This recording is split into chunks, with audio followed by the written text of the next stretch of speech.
जय श्री राधे कृष्ण। आपका दिन मंगलमय हो। आज हम जानेंगे भगवद गीता का 15वां अध्याय। भगवान श्री कृष्ण बोले, संसार अश्वत्थ यानी पीपल के समान है, जिसका पुराना पुरुष रूप जड़ ऊपर है और चराचर शाखा नीचे है। वेद इसके पत्ते हैं, जो जानता है वह वेद का ज्ञाता है। इसकी शाखाएं ऊपर फैली हुई हैं। सत्व, रज और तमोगुण इसकी रसवाहिनी नसें हैं, इनमें इसका पालन होता है। शब्द रूप आदि इसकी डालियां हैं। पीछे क्रम रूप में प्रकट होने वाली इसकी जड़ें नीचे मनुष्य लोक में और भी नीचे तक चली गई हैं। पर पीपल का यह रूप, इसका आदि अंत और आकार संसारी प्राणी के ध्यान में नहीं आता, तथापि इसकी जड़ गहरी है। ऐसे इस पीपल को वैराग्य रूप दृढ़ शस्त्र से काटकर वह स्थान ढूंढना चाहिए जहाँ से फिर लौटना नहीं पड़ता, और साथ ही यह विचारना चाहिए कि जिसमें वह पुरातन प्रवृत्ति उत्पन्न हुई है, उसी आदि पुरुष की शरण में मैं हूँ। अहंकार और मोह रहित, संग दोष को जीतने वाले, आत्मज्ञान से निरत, सब कामनाओं से दूर, सुख दुख नामक द्वंद्व पदार्थों से मुक्त ऐसे ज्ञानी पुरुष शाश्वत पद को जाते हैं। जिसे सूर्य, चंद्र या अग्नि प्रकाशित नहीं करते, वह मेरा परम धाम है। वहां जाकर लौटना नहीं होता। मेरा सनातन अंश इस जीव लोक का रूप धरकर प्रकृति में स्थित पांचों इंद्रियों और छठे मन को उससे छुड़ाता है।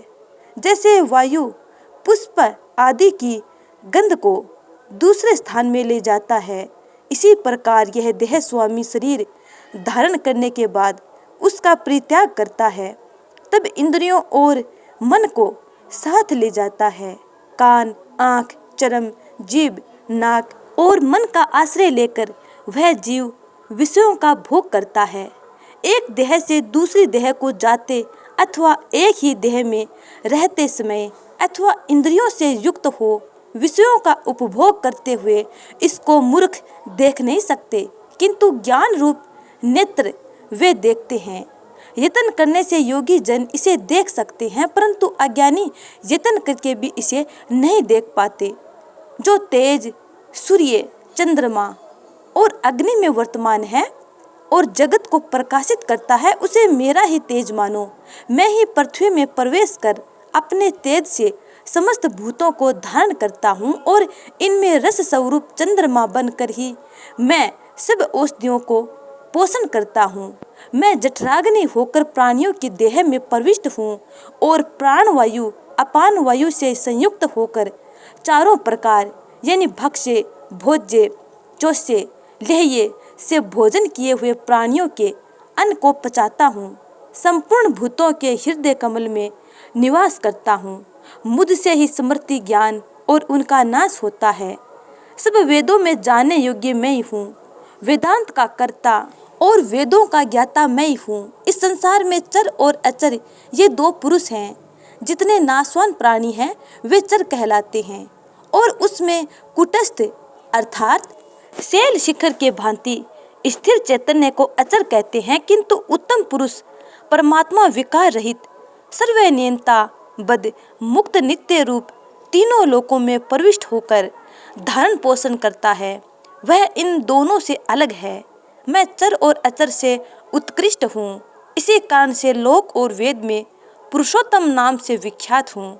हे भारत, जो ज्ञानी जन इस प्रकार से मुझको पुरुषोत्तम जानता है, वह सब कुछ जानता है और सर्वतो भावेत मेरा ही स्मरण करता है।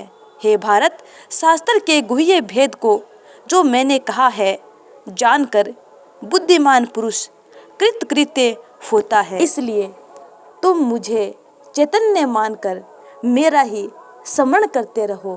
तो इस प्रकार मेरे श्रोतागणों, भगवत गीता का 15वां अध्याय यहीं पे समाप्त होता है। उम्मीद करती हूँ कि आपको ये अध्याय भी अच्छा लगा है। यदि अच्छा लगा है तो लाइक, कमेंट कर, चैनल को सब्सक्राइब कर बेल आइकन को जरूर दबा लीजिएगा, ताकि आने वाली वीडियो का नोटिफिकेशन आप तक टाइम पर पहुँच जाए। अगले अध्याय का इंतजार करना। तब तक के लिए जय श्री राधे कृष्ण।